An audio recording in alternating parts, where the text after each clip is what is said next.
Hello बालको, आज हम बात करेंगे फिजिक्स से इंपॉर्टेंट क्वेश्चंस पर। ठीक है, तो आप नोट करिए। मैं फिजिक्स के सारे लॉन्ग क्वेश्चन और शॉर्ट क्वेश्चन बोलूँगा और उन्हें आप नोट करना, उन्हीं को याद करना। ठीक है, प्रयास करना कि अच्छे से रेडी हो जाए क्वेश्चन। ठीक है, नोट करिए। सबसे पहले बेटा, आइंस्टीन का प्रकाश विद्युत समीकरण। प्रकाश विद्युत समीकरण अच्छे से आना चाहिए आपको। प्रकाश विद्युत प्रभाव के नियम आपको अच्छे से आने चाहिए। पूरा 5 नंबर का क्वेश्चन आता है, ये अच्छे से पूछा गया, बहुत बार पूछा गया, आप जरूर से ऐसे याद कर लीजिए। फिर बेटा आप नेक्स्ट क्वेश्चन नोट करिए बेटा, लेंस मेकर सूत्र। लेंस मेकर सूत्र, लेंस मेकर फॉर्मूला, मतलब लेंस बनाने का फॉर्मूला जो होता है, डिराइव करना पड़ता है, वो आप अच्छे से याद कर लिए बेटा जरूर। लेंस मेकर फॉर्मूला बहुत जरूरी है, मतलब ये पूछना ही आता है आपको, देखिएगा जरूर जाके। हाँ, फिर बेटा तीसरा लॉन्ग क्वेश्चन नोट करिए, पीएन जंक्शन। पीएन जंक्शन से संबंधित 2 क्वेश्चन विद्या में होते हैं, उन्हीं 2 को आपको रेडी करना है। बाकी जो भी लिखा है वो छोड़ दीजिएगा। हाँ, एक होता है रिवर्स बाइसिंग, एक फॉरवर्ड बाइसिंग। हाँ, ये याद करना। पीएन जंक्शन में रिवर्स बाइसिंग और फॉरवर्ड बाइसिंग, ये अभी मैं हिंदी में बताऊंगा जो मुझे याद आ जाएगा, बट अभी इंग्लिश में जो बता रहा हूँ, ये पीएन जंक्शन संबंधित ये क्वेश्चन याद करिएगा। तीसरा क्वेश्चन हो गया। चौथा क्वेश्चन बेटा, आप वैद्युत द्विध्रुव के कारण अच्छी स्थिति याद रखना। वैद्युत क्षेत्र की तीव्रता पता करनी है बेटा, वैद्युत क्षेत्र की तीव्रता। ठीक है, वैद्युत द्विध्रुव के कारण पहले चैप्टर की कहानी है ये। अच्छी स्थिति बहुत पूछी जाती है। और वैद्युत द्विध्रुव आघूर्ण टाउ, इस पर आधारित बेटा एक आप देखिए विद्या में खोलिए, दूसरा मतलब पेज खोलिए। वैद्युत द्विध्रुव आघूर्ण जो लिखा है बेटा, उस वो जो क्वेश्चन है अच्छे से रेडी करें, बहुत बार पूछा गया है, वो आता है, उसे अच्छे से रेडी कर लीजिए बेटा। फिर बेटा दूसरा क्वेश्चन अगर मैं बात करूँ तो समांतर प्लेट संधारित्र की धारिता।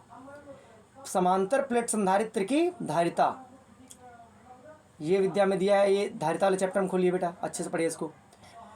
और उसके बाद तुम्हें हाँ, संधारित्र की स्थिति ऊर्जा के लिए सूत्र निर्गामित कीजिए बेटा, आता जरूर है। ठीक है, साइंस में इस बार देखा था, मेरी वीडियो देख ले, मैच कर लिए, पेपर मैच करिए, सेम टू सेम आया एकदम। लिमिटेड ही बताया था बट सारा वैसा ही आ गया, सेम टू सेम। तो थोड़ा सा प्रयास करिएगा, थोड़ा सा भरोसा कर सकते हो। उसके अलावा फिर बेटा व्हीट स्टोन ब्रिज आपको पढ़ना है, व्हीट स्टोन सेतु है ना, ये पढ़ना है। वान डी ग्राफ जनरेटर बहुत जरूरी पढ़ना है। और ट्रांसफार्मर पढ़ना है आपको। ट्रांसफार्मर पढ़ लिया आपने, ये सारी बात हो गई। ये थोड़े बड़े क्वेश्चन थे जिनके आने की संभावना बहुत ज़्यादा है। और 2 क्वेश्चन है जिनको 100% रेडी कर लीजिए, आएगा ही आएगा। एक है हाइगेंस प्रिंसिपल और दूसरा है यंग डबल स्लिट मॉडल। देखिए उसमें जो सबसे ज़्यादा बार पूछा गया ना, उसी को करिएगा। 2 मॉडल दिए गए ना, मैं बता तो नहीं सकता अभी, तो दिखा भी नहीं सकता, मेरे पास कुछ है भी नहीं, तो समझ लीजिए बेटा वो young double slit model, young double slit सिद्धांत, ये बेटा अच्छे से रेडी करिए। बहुत मजबूत क्वेश्चन है बेटा, ये क्वेश्चन जरूर आएगा। तो बेटा ये रहे आपके फिजिक्स के लॉन्ग क्वेश्चन, मतलब जिनसे आपसे डेरिवेशन बनता है। एक और बेटा, अनुगमन वेग की सहायता से ओम के नियम का प्रतिपादन, मतलब कि निगमन प्रतिपादन बता रहा हूँ। हाँ, तो डोंट माइंड, मतलब कि जो मैं बता रहा हूँ, ओम के नियम की व्युत्पत्ति करी जाती है किसके नियम से, मैंने क्या बोला अभी, हाँ, अनुगमन वेग से, अनुगमन के वेग की सहायता से बेटा। ठीक है, ये आप पढ़ लीजिएगा। आप छोटे छोटे बातें जो पॉइंट बता रहा हूँ उसे नोट करिए बेटा जल्दी फटाफट, इस भी ज़्यादा बड़ा वीडियो नहीं बनाना, मुझे जल्दी से आपको चीज़ें समझा देना है। पहला बेटा नोट करिए, पहले आपको पढ़ना है हाँ, धारा घनत्व की परिभाषा मात्रक विमा। धारा घनत्व की परिभाषा मात्रक विमा। ठीक है, उसके बाद निरोधी विभव डी ब्रोगली का समीकरण, वैद्युत क्षेत्र की तीव्रता व उसका मात्रक विमा। ठीक है, वैद्युत फ्लक्स व चुंबकीय फ्लक्स के मात्रक और विमा। ठीक है, स्वप्रेरकत्व और प्रेरित उत्प्रेरण, स्वप्रेरकत्व, ये दोनों के डेफिनेशन है बेटा, इसकी विमा पूछी जाती है। ठीक है, ये ध्यान रखिए बेटा। और वैसे तुम्हारा हाँ, समविभव प्रश्न पूछा जाता है बेटा, क्या होता है, वेग प्रवणता पूछी जाती है, क्या सॉरी विभव प्रवणता नोट करके लिख लो तुम लोग ये। हाँ, वीडियो शायद रहेगा, यूट्यूब पर वीडियो डालूंगा मैं। विभव प्रवणता अच्छे से पढ़ लेना, मैं बता दे रहा हूँ, ये बहुत पूछा जाता है। विभव प्रवणता अच्छे से पढ़िएगा बेटा।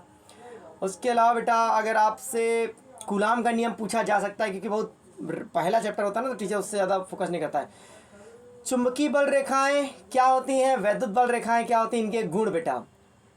ठीक है, जैसे चुंबकीय बल रेखाएं होती हैं हमेशा उत्तर से दक्षिण की ओर चलती हैं, कभी एक दूसरे को काटती नहीं हैं। ठीक है, ये सारी बातें होती हैं। और समानांतर होती हैं, ये सारी गुण होते हैं इनके। यही प्रॉपर्टी इलेक्ट्रिक लाइन्स की भी होती है, मतलब वैद्युत तरंगों के भी और वैद्युत बल तरंगों के भी, और ये इधर वैद्युत बल रेखाएं और चुंबकीय बल रेखाएं, इनके गुण पढ़िएगा बेटा आप। ठीक है, फिजिक्स में बहुत कुछ है पढ़ने के लिए बेटा। वैद्युत चुंबकीय तरंगे, इलेक्ट्रोमैग्नेटिक लाइन, मैक्सवेल प्रिंसिपल, ये जरूर आपको पढ़ना फिजिक्स में, बहुत ही इंपॉर्टेंट है ये ना है पेपर खराब, ये बता दे रहा हूँ मैं, लिख कर नोट कर लो। वो वैद्युत चुंबकीय तरंगे इलेक्ट्रोमैग्नेटिक रेडिएशन से जो क्वेश्चन नहीं आएगा तो मैं कह नहीं सकता, कन्फर्म आएगा, ये जरूर आप पढ़िए बेटा। ठीक है, उसके अलावा बेटा हमारे पास फिजिक्स में हमने हाँ नाभिकीय संलयन नाभिकीय विखंडन में अंतर बेटा आप पढ़िए अच्छे से। ठीक है, और नाभिकीय रिएक्टर में यूज़ किए जा रहे मंदक कौन कौन सी है वो यूज़ किया, मैंने बेटा 70 क्वेश्चन तक समथिंग लिखा है, 1 लाइन 2 लाइन वाले, वो अच्छे से याद करिए आप। हाँ, हो सकेगा मैं क्वेश्चन वीडियो अपलोड कर दूंगा इंग्लिश मीडियम हिंदी मीडियम वालों का, ओके, कल अपलोड कर दूंगा, मैं अभी नहीं अपलोड कर सकता। तो ये बात हो गई आपके पास। उसके बाद अगर आप चैप्टर पी एन जंक्शन, हाँ बेटा एन टाइप और पी टाइप अर्धचालक क्या होता है, इनमें अंतर बताइए, ये पेपर में आता है। एन टाइप अर्धचालक, पी टाइप अर्धचालक में अंतर आपको पढ़ना, अच्छे से रेडी कर लेना है। उसके बाद अगर एन टाइप पी टाइप आप पढ़ लेंगे तो हो जाएगा। हाँ बेटा अर्धचालकों पर ताप का प्रभाव पढ़ लेना तुम लोग। ठीक है, अर्धचालक पर ताप का प्रभाव क्या पड़ता है बेटा। आज की जितनी भी टेक्नोलॉजी बन रखी है सब अर्धचालक के साथ बने, चाहे डीवीडी हो, चाहे टीवी हो, चाहे मोबाइल हो, चाहे लेड लाइट हो, कुछ भी। और फोटो डायोड क्या होता है, इसका कार्य क्या होता है, ये अच्छे से पढ़िएगा, विद्या में दिया हुआ है। जो मैं बताते बोल रहा हूँ इतना पढ़ लेंगे तो मैं कोई पास होने गारंटी तो कन्फर्म है। बाकी न्यूमेरिकल से डर रहे हो बच्चे, न्यूमेरिकल कितने नंबर का आ जाएगा, 15 नंबर का, 20 नंबर का। बाकी थ्योरी भी तो आती है फिर। हाँ, तो कमांड रहनी चाहिए आपकी थ्योरी पर कि हाँ अगर न्यूमेरिकल नहीं करना तो थ्योरी पर कमांड अच्छी हो हमारी, कर पाए हम। किरचॉफ के नियम अगर नहीं पढ़ के गए तो कहानी खराब है। किरचॉफ के नियम जरूर पढ़ो आप दोनों। उसके बाद किरचॉफ के नियम पढ़ डाले आपने। उसके बाद अनुगमन वेग की परिभाषा, इसका मात्रक अच्छे से पढ़ लेना।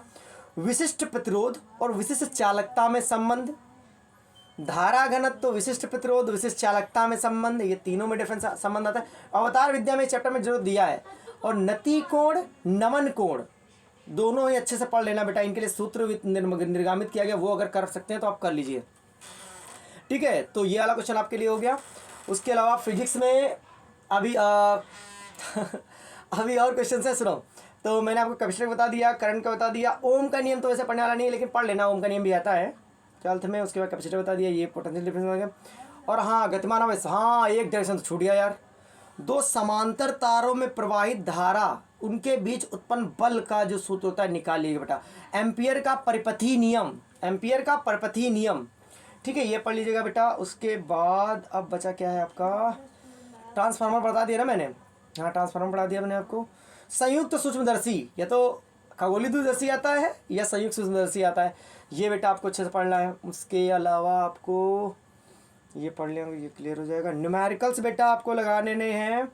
समांतर प्लेट संधारित्र का जो सूत्र होता है ना, उस पर आधारित न्यूमेरिकल पूछे गए हैं कैसे, वो टफ हो जाता है थोड़ा सा, उस पर न्यूमेरिकल लगा लीजिएगा, है ना। C बराबर एप्सिलॉन नॉट A/D, ये इस फॉर्मूले पर न्यूमेरिकल लगाइएगा बेटा, इस पर आता है न्यूमेरिकल्स। और संधारित्र की ऊर्जा निकालने के लिए भी इस पर न्यूमेरिकल पूछा गया है। और मैंने आपको हाँ ये जो तुम्हारा आइंस्टीन क्वेश्चन वाला जो चैप्टर पढ़ना, प्रकाश विद्युत प्रवाह, जिसमें पढ़ना है आपको बेटा, इसमें ध्यान करके इसके न्यूमेरिकल जरूर लगा लेना, क्योंकि इसमें जो तरंग दैर्घ्य देकर न्यूमेरिकल पूछते हैं, कुछ बच्चे तो हैं सत्यम समझ सकते हैं इस बात को, तो ये जो इम्पोर्टेंट है, तो इस पर न्यूमेरिकल लगाइए बेटा, आप लोग जरूर लगाइए। और रही बात और कॉन्सेप्ट, मैंने सब चैप्टर कवर कर लिया, करंट भी कवर कर दी मैंने।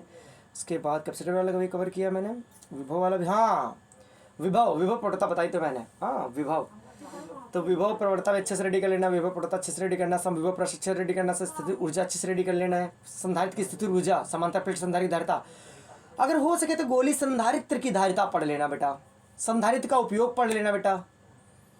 और हाँ स्नेल का नियम पढ़ लेना अच्छे से, थोड़ा सा क्रांतिक कोण पढ़ लेना, पूर्णांतिक परावर्तन पढ़ लेना, तो वर्ण विक्षेपण पढ़ लेना। ये छोटी छोटी बातें हाई स्कूल की हैं, ये बताने की जरूरत नहीं, लेकिन आप अगर इतना पढ़ लेंगे तो मैं गारंटी दे सकता हूँ कि आप इतना अगर कर लेंगे तो कोई पास होने से आपको नहीं रोक सकता। थ्योरी पोर्शन ज़्यादा कवर किया मैंने इसमें, जितना हो सका मैंने इंपॉर्टेंट क्वेश्चन बताने की कोशिश की आपको, मैंने सब चैप्टर कवर किया। और बेटा न्यूक्लियर वाले चैप्टर, नाभिक वाले चैप्टर का बेटा एक क्वेश्चन आएगा, इसमें नाभिक टूटता है, द्रव्यमान क्षति निकालनी होती है, हाँ तो वो क्वेश्चन बेटा आपके लिए बहुत ही ज़्यादा इंपॉर्टेंट है। अगर आप कर सकते हैं तो उतना करिए, क्योंकि वीडियो ज़्यादा बड़ा भी नहीं बनाना है आपको। आंसर अगर कभी भी कोई डाउट होता, मैं अभी इंग्लिश मीडियम वाले बच्चों के लिए भी, हिंदी मीडियम वाले बच्चों के लिए जितने मुझसे क्वेश्चन हो सकेंगे, हाँ उनका अब आंसर देने का समय होना चाहिए बेटा, बहुत समय लगता है सारे काम करने में। तो इतना जितना मैंने बताया है उतना तो आप रेडी कर लीजिए, कॉपी में क्वेश्चन लिस्ट बनाइए झट से, खटाखट ये टॉपिक पढ़ना है। विद्या गुरु जो भी तुम्हारे पास है वो टॉपिक खोजा, नहीं मिला तो यूट्यूब गूगल पर डाला तो डेफिनेशन नोट करके लिख ली।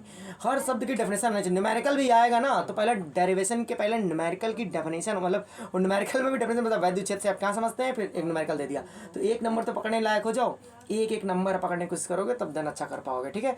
तो फिर मिलते हैं, जैसा पेपर बताइएगा, और हाँ जो अगर कोई ज़रूरत हो तो कमेंट बॉक्स में जरूर बताइएगा, ठीक है। तो मिलते हैं फिर, ओके।